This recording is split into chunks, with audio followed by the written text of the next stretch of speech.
Digital തട്ടിപ്പിൽ അഭിഭാഷകർക്കും രക്ഷയില്ല. കാസർഗോഡ് അഭിഭാഷകനായ അഡ്വക്കേറ്റ് ഗോവിന്ദൻ നായരിൽ നിന്ന് തട്ടിപ്പ് സംഘം പണം തട്ടിയെടുക്കാൻ ശ്രമിച്ചു. മുംബൈ ടെലികോം റെഗുലേറ്ററി അതോറിറ്റി എന്ന പേരിൽ ഫോൺ ചെയ്തിട്ടായിരുന്നു ഈ തട്ടിപ്പിൻ്റെ ശ്രമം നടത്തിയത്. പക്ഷേ തട്ടിപ്പിനുള്ള ശ്രമം പാളി. മുംബൈ പോലീസിൽ നിന്നാണെന്ന് പരിചയപ്പെടുത്തിയായിരുന്നു കോൾ.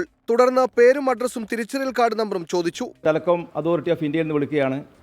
നിങ്ങളുടെ ഫോൺ 3 മിനിറ്റ് കട്ടാൻ വേണ്ടി പോകും, ഞങ്ങൾ കട്ട് ചെയ്യാൻ വേണ്ടി പോവുകയാണ്. അതിനുള്ള കാരണം അവർ പറഞ്ഞു.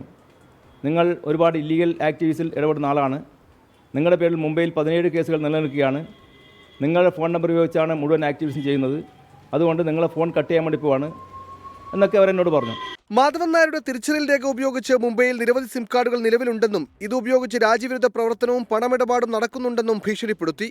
എത്രയും പെട്ടെന്ന് മുംബൈയിൽ എത്തണമെന്നും അല്ലാത്തപക്ഷം ഡിജിറ്റൽ അറസ്റ്റ് ഉണ്ടാകുമെന്നും അറിയിച്ചു. ഞാൻ പറഞ്ഞു പേയ്മെൻ്റൊക്കെ നമുക്ക് നടത്താം, കുഴപ്പമൊന്നുമില്ല. പക്ഷേ ഒരു കാര്യം ചെയ്യാം, 17 കേസ് ഉണ്ട് എന്നല്ല പറഞ്ഞ്. ആ 17 കേസിൻ്റെ FIR എൻ്റെ ഫോണിൽ നിങ്ങൾ അയച്ചു തരൂ. എൻ്റെ വാട്സപ്പ് നമ്പർ നിങ്ങളുടെ കയ്യിലുണ്ട്. എൻ്റെ ഈ വിളിക്കുന്ന നമ്പറിൽ തന്നെ വാട്സപ്പ് ഉണ്ടല്ലോ, അത് അയച്ചു തരാൻ വേണ്ടി പറഞ്ഞു. അപ്പോൾ പറഞ്ഞു അത് തരാൻ പറ്റത്തില്ല എന്ന് പറഞ്ഞു. അപ്പോൾ ഞാൻ പറഞ്ഞു അത് തന്നാൽ മാത്രമേ സംസാരിക്കാൻ പറ്റൂ എന്ന് പറഞ്ഞപ്പോൾ എൻ്റെ ഫോണിൽ ഒരു ഹായ് മെസ്സേജ് അയച്ചു. ഞാൻ വീണ്ടും പറഞ്ഞു നിങ്ങൾ അതിൻ്റെ FIR നമ്പർ അയക്കുമെന്ന് പറഞ്ഞു. പക്ഷേ FIR നമ്പർ അയക്കുമെന്ന് പറയുമ്പോൾ അവർ ഫോൺ കട്ട് ചെയ്ത് പോവുകയാണ് ഉണ്ടായത്. 17 കേസുകൾ നിലവിലുണ്ടെന്നാണ് അറിയിച്ചത്. അടച്ചിട്ട മുറിയിൽ ഒറ്റയ്ക്ക് ഓൺലൈനായി വിചാരണ നേരിടണമെന്ന് പറഞ്ഞപ്പോഴാണ് മാധവൻ നായർക്ക് തട്ടിപ്പ് മനസ്സിലായത്. 24 കാസർഗോഡ്.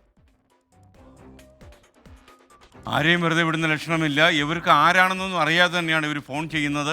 അതുകൊണ്ട് തന്നെ ഈ തട്ടിപ്പ് സംഘത്തിൻ്റെ ശ്രമങ്ങൾ നിങ്ങൾ ഒരാൾക്ക് കൃത്യമായി മറുപടി പറഞ്ഞില്ല എന്ന് കരുതി നിങ്ങളെ ആരും തൂക്കാൻ വിധിക്കാൻ പോകുന്നില്ല. നിങ്ങൾക്ക് പരിചയമില്ലാത്ത നമ്പർ എടുക്കാതിരിക്കുക. പ്രത്യേകിച്ച് പ്രായം ചെന്ന ആളുകൾ, അവരെ പേടിപ്പിക്കാനെ കുറച്ചുകൂടി എളുപ്പമാണെന്ന് ഞാൻ സംശയിക്കുന്നു.